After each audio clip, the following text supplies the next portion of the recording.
सो आज का main topic ये है हम लोग का operating system types and process and memories file system BIOS and U E F I virtualisation.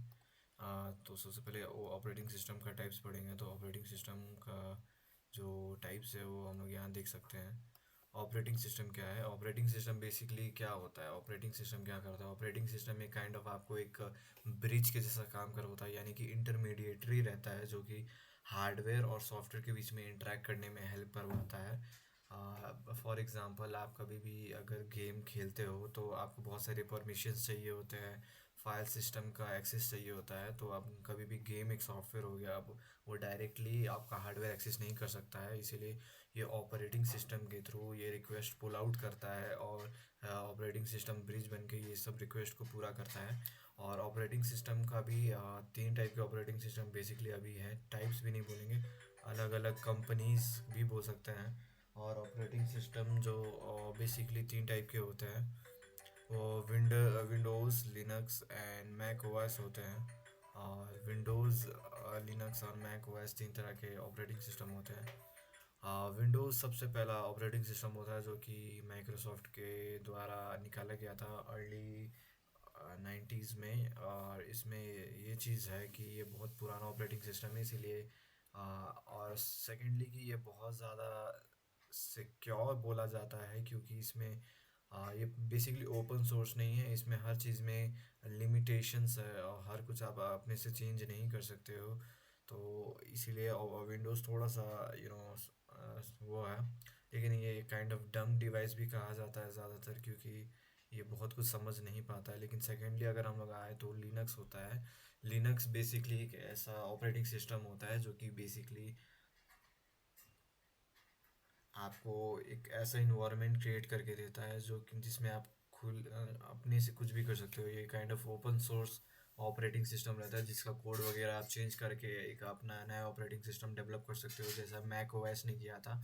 Mac OS भी यूनिक्स पे बेस्ड है और यूनिक्स डेबियन बेस्ड है। और डेबियन सबसे पुराना ऑपरेटिंग सिस्टम है जो कि यूज़ किया जाता था।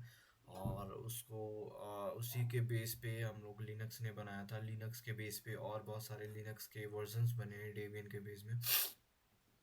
पैराटॉप पैरट ऑपरेटिंग सिस्टम हो गया, आप काली लिनक्स देख सकते हो और उबुंटू दे सकते हो। ये सब लिनक्स का ही एक वर्जन है। और वर्जन भी क्या बोलेंगे, कोड वगैरह चेंज करके अलग अलग यूजेस के अकॉर्डिंग उसको किया गया है डेवलप। ओके, सो लिनक्स एक बहुत सिक्योर है। और इसमें और बोला जाए विंडोज़ और लिनक्स का फाइल सिस्टम का अगर बात किया जाए तो विंडोज़ में सबसे पहला फाइल सिस्टम फैट आया था। उसमें होता ये था कि आपको अगर मैं दिखाऊं फैट क्या होता है, late me give you the brief. हाँ, फैट एक ओल्ड सिस्टम था और ओल्ड फाइल सिस्टम था जो कि बेसिकली ऐसा दिखा करता था जो कि क्योंकि इसको क्यों यूज़ नहीं किया जाता है आज के दौर पे, क्योंकि इसमें 4 GB से बड़ी फाइल स्टोर ही नहीं कर सकते थे। बहुत ज़्यादा लिमिटेशंस था और ये बहुत ज़्यादा स्लो था। और सिक्योरिटी परमिशंस हुआ नहीं करता था, जिसके कारण बहुत सारा अटैक होने का चांसेस हुआ करता था। ठीक है, लेकिन अगर अभी का बात करें तो NTFS, जो अगर इसका आपको मैं लाइव एग्जांपल दूं तो आप अभी जो विंडोज़ 11 12 चलाते हो इसमें ये चीज़ होता है।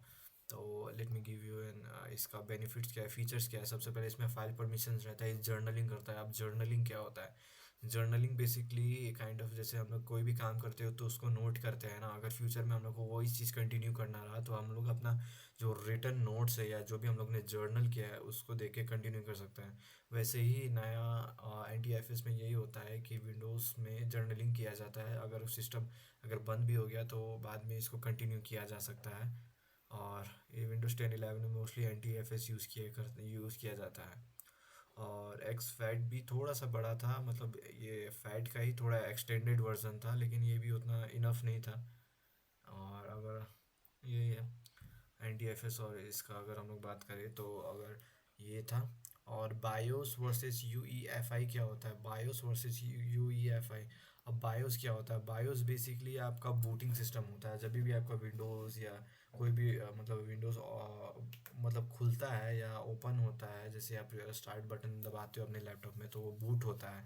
तो वो बूटिंग प्रोसेस हैंडल किया जाता है बायोस एफ आई, अब ये दोनों में डिफरेंस क्या है? बायोस ओल्ड वर्जन था जो कि पहले यूज़ किया जाता था, जो कि थोड़ा सा अनसिक्योर था।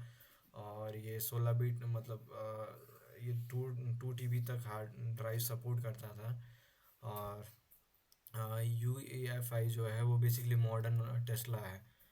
ये मान के बायोस पुराना इंजन के जैसे थोड़ा स्लो था और लिमिटेड वो आपको हार्ड सपोर्ट दिया करता था, लेकिन U F I modern Tesla है जो कि ऑटोमेटिकली काम करता है, बहुत फास्ट होता है। और वो विंडोज़ के लोड होने से पहले ही ये लोड हो जाता है और सब कुछ चेक करने लगता है। और सिक्योरिटी टिप में अगर बताया तो U F I most secure boot होता है, जो कि सिर्फ ट्रस्टेड ओएस को लोड होने देता है। यू एफ आई में सबसे मेन पॉइंट ये होता है कि जैसे कि पुराना ऑपरेटिंग, बायोस में कोई भी ऑपरेटिंग सिस्टम या कोई भी एडमिनिस्ट्रेटर, मतलब यू नो सिक्योर बूट जो होता है, जो सिर्फ ओएस को लोड, हाँ, और बहुत सारे ओएस होते हैं जो कि करप्टेड होते हैं, उसको भी लोड होने से पहले ये रोक देता है। ठीक है, यू ई एफ आई बहुत सिक्योर होता है। पहले बायोस में ऐसा नहीं हुआ करता था, जिसके कारण बहुत सारे अटैक्स होते थे, सिस्टम डिलीट हो जाते थे। यू एफ आई जस्ट उसका मॉडर्न वर्जन है जो कि बहुत ज़्यादा एफिशिएंट है। और प्रोसेस और मेमोरी की बात करें तो ऑपरेटिंग सिस्टम में प्रोसेस और मेमोरी होता क्या है? ऑपरेटिंग सिस्टम में प्रोसेस का मतलब होता है कोई भी आप काम करो, जैसे कि मैंने यहाँ क्रोम चला के रखा है, तो let me give you an example. Suppose मैं अगर ये एडिटिंग का टैब खोलता हूँ और यहाँ पे डॉक्यूमेंट्स खोलता हूँ या कुछ भी, ये खोलता हूँ, ऐसे ऐसे खोल खोल के ये जो भी काम कर रहा है ऑपरेटिंग सिस्टम, या इसमें मैं ब्रीफ अगर खोलता हूँ और इसमें मैं कुछ भी टाइप करता हूँ, मान के चलो यूट्यूब ही खोल रहा हूँ, तो यूट्यूब जो चल रहा है ये बेसिक्सली ये प्रोसेस कहा जाएगा इसको। इसको बेसिकली प्रोसेस कहा जाएगा क्योंकि ये ऑपरेटिंग सिस्टम के द्वारा किया जा रहा है। जो भी प्रोग्राम हम लोग चला रहे थे, ये प्रोग्राम ही इसको प्रोसेस का नाम दे दिया जाता है जब भी ये मेन मेमोरी में जाता है, यानी कि रैम के थ्रू ये काम करता है ना। तो रैम के थ्रू ऑपरेटिंग सिस्टम ये प्रोसेस को, ये प्रोग्राम को उठाता है और इसको प्रोसेस बना देता है और इसको एक्सेस करवाता है। ठीक है, तो ये बेसिकली यही होता है। अगर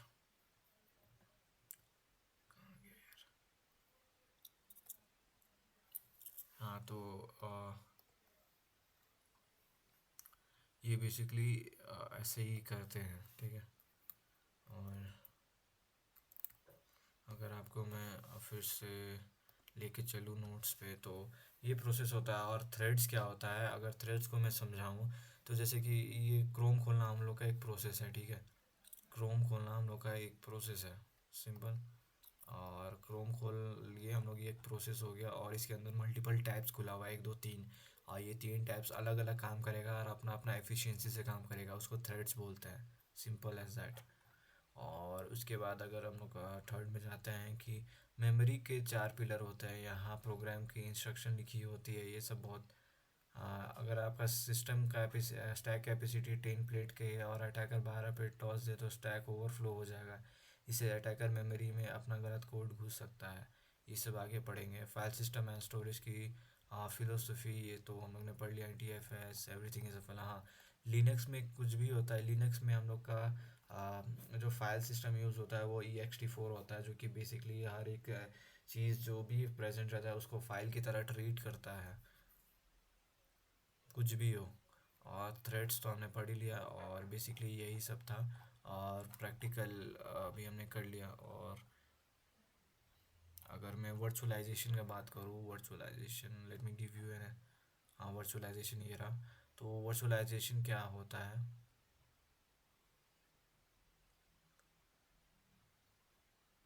हाँ, पहले ये पढ़ लेते हैं, प्रोसेस और मेमोरी का प्लेग्राउंड वाला। तो स्टैक क्या होता है? छोटा सा फास्ट मेमोरी होता है जो कि लोकल वेरिएबल्स यहाँ रहते हैं, किचन में रखी प्लेट। ओके, बड़ी डायनेमिक में जो रन टाइम एक्स्ट्रा स्पेस चाहिए होता है, तो हाँ, ओके। तो स्टैक यानी कि छोटा सा कोई भी मेमोरी होता है जो कि बहुत जल्दी काम करता है, कैसे जैसा। और हीप जो होता है बड़ा में डायनेमिक मेमोरी होता है, यानी कि ये कभी भी रिक्वायरमेंट होता है तो वो इधर से हम लोग मेमोरी देते हैं। प्रोसेस इंजेक्शन यानी कि आ, इसको, ये सब टर्मिनोलॉजी से बाद में पढ़ेंगे। वर्चुअलाइजेशन क्या होता है? एक फिजिकल मशीन पर मल्टीपल ओएस चलाना, ऑब्वियसली। वर्चुअल एक सिस्टम जो है उस पर मल्टीपल ऑपरेटिंग सिस्टम चलाना। ठीक है, टाइप वन जो होता है बेयर मेटल होता है एग्जांपल कि हम लोग डायरेक्टली कोई न्यू ऑपरेटिंग सिस्टम डाउनलोड कर दिए उसको ही चलाते हैं, उसको बेयर मेटल बोलते हैं। और टाइप टू होस्टेड रहता है, यानी कि हम लोग वर्चुअल मशीन का यूज़ करके different different operating system install करते हैं और चलाते हैं।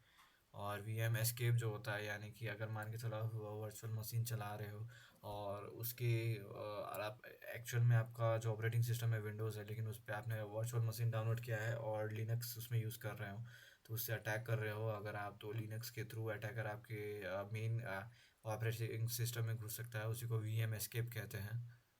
ठीक है, यही था आज के लिए। हम्म, इतना ही है, इतना ही है। अब बचा है नेक्स्ट, कल का है सिस्टम नेटवर्क बेसिक, कल करेंगे। Thank you.